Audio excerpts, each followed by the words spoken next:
లక్ష పాడి రైతు కుటుంబాల సంస్థ కరీంనగర్ డైరీ. కరీంనగర్ డైరీ పాలు మరియు పాల పదార్థాలు ఆర్డర్ చేసిన వెంటనే మీ ఇంటి వద్దకే కరీంనగర్ డైరీ యాప్ ని డౌన్లోడ్ చేసుకోండి. కిషన్ రెడ్డి గారి నాయకత్వం, కిషన్ రెడ్డి గారి నాయకత్వం.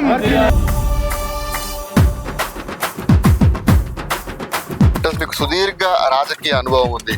మీరు గతంలో చాలా మంది లీడర్స్ ని చూడడం జరిగింది. ముత్సాన్ దామోదర్ రెడ్డి దగ్గర నుంచి మొదలు పెడితే ఈ రోజున్న కౌశిక్ రెడ్డి వరకు చాలా మంది మీ ముందు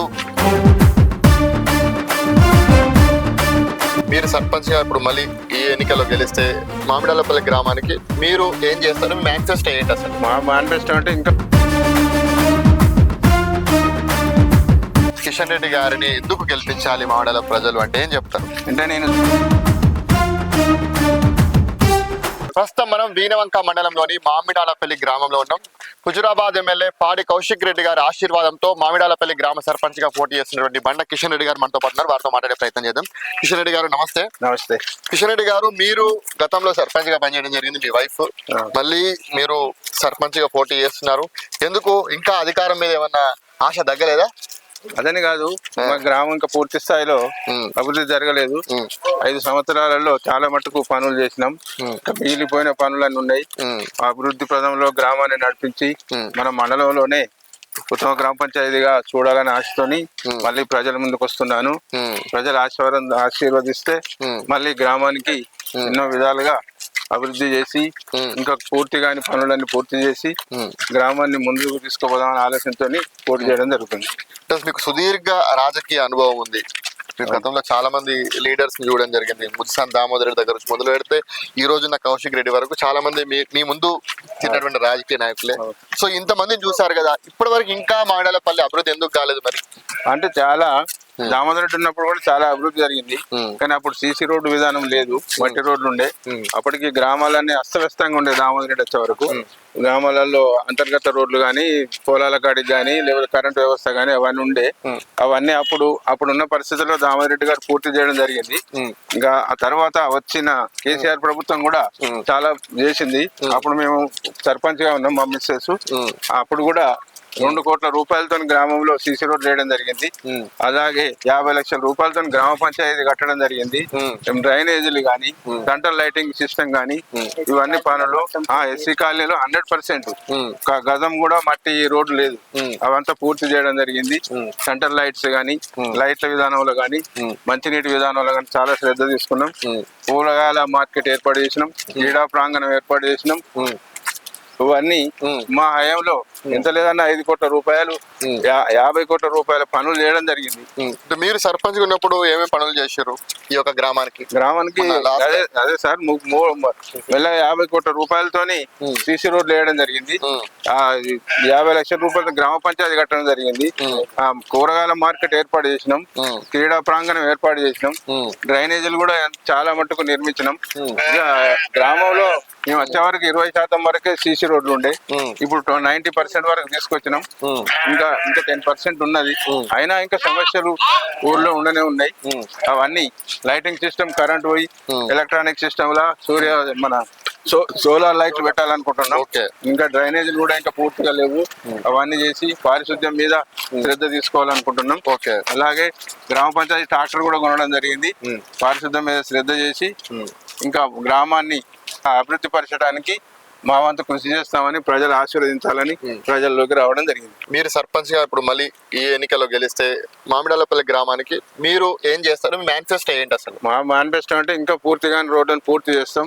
ఇంకా యాదవ సంఘ భవనం శిథిలావస్థలో ఉంది, వాళ్ళకి నిర్మిస్తాం. వీళ్ళకు రోడ్లను పూర్తి చేస్తాం. ఇంకా చౌరస్తాలు ఉన్న కాడ సెంట్రల్ లైటింగ్ సిస్టమ్ పెడతాం. ఇంకా ఏ కార్యక్రమాలు ఉన్నా, ఇంకా కావాల్సిన పనులు ఏమున్నా కానీ చేస్తాం. గ్రామానికి కూడా ఇంకా చాలా అవసరం ఉన్నాయి. ఇదంటే మాకు ఆమ్లెట్ పల్లె. ఇక్కడ కూడా వీళ్ళకి సంఘం భవనం, డ్రైనేజ్ వ్యవస్థ, మన సోలార్ లైట్స్ పెడదామని ఏర్పాటు అని అనుకుంటున్నా. ఇదివంగా గ్రామంలో కూడా ఇంకా సమస్యలు ఉన్నాయి. ఇంకా వేరే సంఘాలకు కూడా సంఘ భవనాలు లేవు. మునుపు బాపు యోజన సంఘం ఉండే, అది కూడా శిథిలావస్థకు వచ్చింది. దాన్ని కూడా మళ్ళీ నిర్మించాలి. రెడ్డి సంఘ భవనం లేదు, గౌడ సంఘ భవనం లేదు. ఇవన్నీ కూడా నిర్మిస్తామనే ఆలోచనతో ఉన్నాను. సో మీరు మళ్ళీ సర్పంచ్ గా గెలిస్తే అన్ని కులాలకు కమ్యూనిటీ భవనాలు నిర్మిస్తారా? నిర్మిస్తాం తప్పకుండా. ఇప్పటికి కూడా చాలా వరకు నేను పోయిన టర్మ్ లో మన ముదిరాజ్ సంఘ భవనంకి పోతే కాంపౌండ్ వాళ్ళు పెట్టి దర్వాజాలు పెట్టించిన అన్ని చేసిన 4 లక్షల రూపాయలతో మళ్ళీ మిగిలిన సంఘ భవనాలు కూడా పూర్తి చేస్తాం. ఓకే, అన్ని గ్రామానికి ఏది అవసరం ఉన్నా ముందుండే నడిపిస్తా. నేను ఇప్పుడు నిలబడ్డ వాళ్ళలో చాలా సీనియర్ నాయకుడిని, నన్నే ఆశీర్వదిస్తారని ప్రజలు తప్పకుండా నన్ను గెలిపిస్తారని ఆశిస్తున్నాను. సో ఇంకొకటి, ప్రస్తుతం రాష్ట్రంలో కాంగ్రెస్ పార్టీ అధికారంలో ఉంది, కాకపోతే మీ యొక్క ఎమ్మెల్యే మాత్రం బీఆర్ఎస్ పార్టీ ఎమ్మెల్యే. మీరు బీఆర్ఎస్ పార్టీ బలపరిచినటువంటి అభ్యర్థిగా మీరు ముందుకు వస్తున్నారు.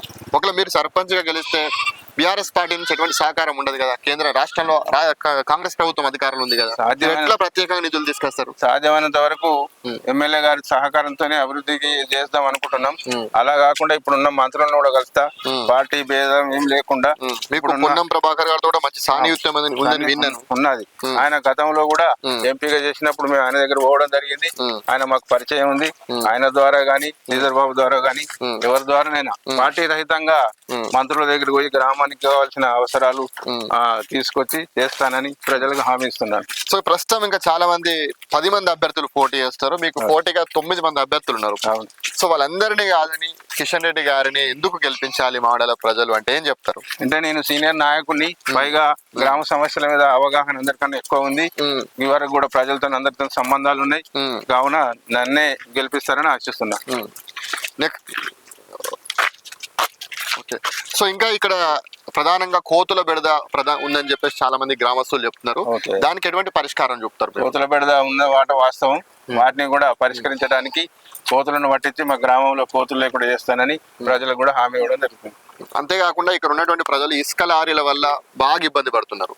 అటు చల్లూరు నుంచి వచ్చేటువంటి ఇసుక లారీలు కానీ, ఇటు పచ్చునూరు, ఇవన్నీ ఇసుక లారీల ద్వారా కూడా ప్రజలు ఇబ్బంది పడుతున్నారు.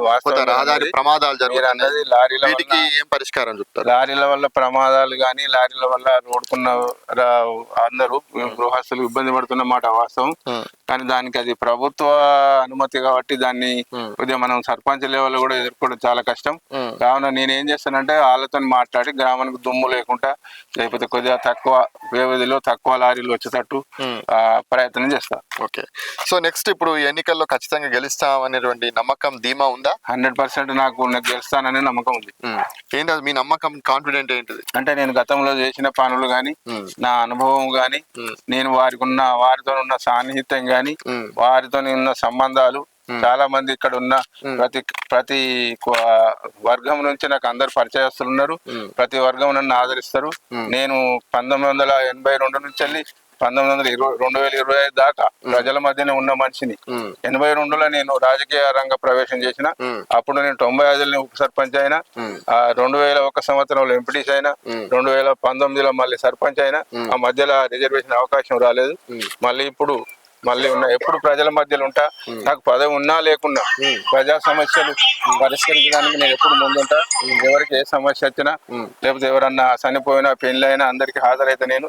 కావున నేనే తప్పకుండా గెలుస్తానని నమ్మకం ఉంది నాకు. సో నమ్మకం ఉంది అంటారు. ఎంత మెజారిటీ వస్తుంది అనుకుంటారు మీరు? మెజారిటీ 200 దాకా రావచ్చు. ఓకే, ఏంది మీ కాన్ఫిడెంట్ ఏంది అన్నట్టు? కాన్ఫిడెంట్ నేను చేసిన పనులు, వాళ్ళకున్న సాన్నిహిత్యం, వాళ్ళతో పరిచయం. దాదాపు ప్రతి ఇంటితోటి మీకు ఒక సంబంధం ఉంది.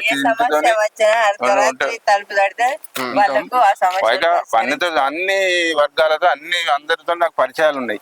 అందరు నన్ను వివిధ వర్షాలతో వెళ్తారు. అదే నమ్మకంతో తప్పకుండా నేనే గెలుస్తానని అనుకుంటున్నాను. చాలా మంది అభ్యర్థులు కొంతమంది డబ్బు ప్రభావం కూడా చూపేటువంటి అవకాశం ఉంది కదా, మరి దాన్ని ఎట్లా ఎదుర్కొంటారు మీరు? ఇక డబ్బు ప్రభావం అనేది ఎన్నికల్లో తప్పకుండా ఉంటది. కానీ అది డబ్బే ముఖ్యం కాదు.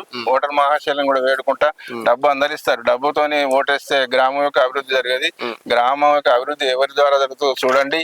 డబ్బు ఇస్తే తీసుకోండి, కానీ డబ్బుకు ఓటేయకూడదని కోరుకుంటున్నాను. ఓకే, ఫైనల్ గా ఏం చెప్పదలుచుకుంటున్నారు ఈ యొక్క మామిడాలపల్లి గ్రామ ప్రజలకు? మీ గుర్తు, మీ యొక్క సీరియల్? మామిడాలపల్లి ప్రజలకు తెలిసేదంటే నాకు గుర్తు టూత్ పేస్ట్ గుర్తు. నన్ను గెలిపిస్తే మన గ్రామాన్ని పక్క గ్రామాలకు పోటీగా అన్ని విధాలలో అభివృద్ధి పదాలలో నడిపిస్తానని హామీ ఇస్తున్నాను. సో ఇది పరిస్థితి. మామిడాలపల్లి గ్రామ సర్పంచ్ అభ్యర్థిగా పోటీ చేస్తున్నటువంటి బండ కిషన్ రెడ్డి గారు తమ గెలుపుపై ధీమా వ్యక్తం చేస్తూ ఖచ్చితంగా తాను గెలిస్తే గ్రామాన్ని ఆదర్శవంతమైన గ్రామంగా తీర్చిదిద్దుతానని చెప్తున్నటువంటి పరిస్థితి. కెమెరామెన్ కార్తిక్ తో రిపోర్టర్ అక్షయ్.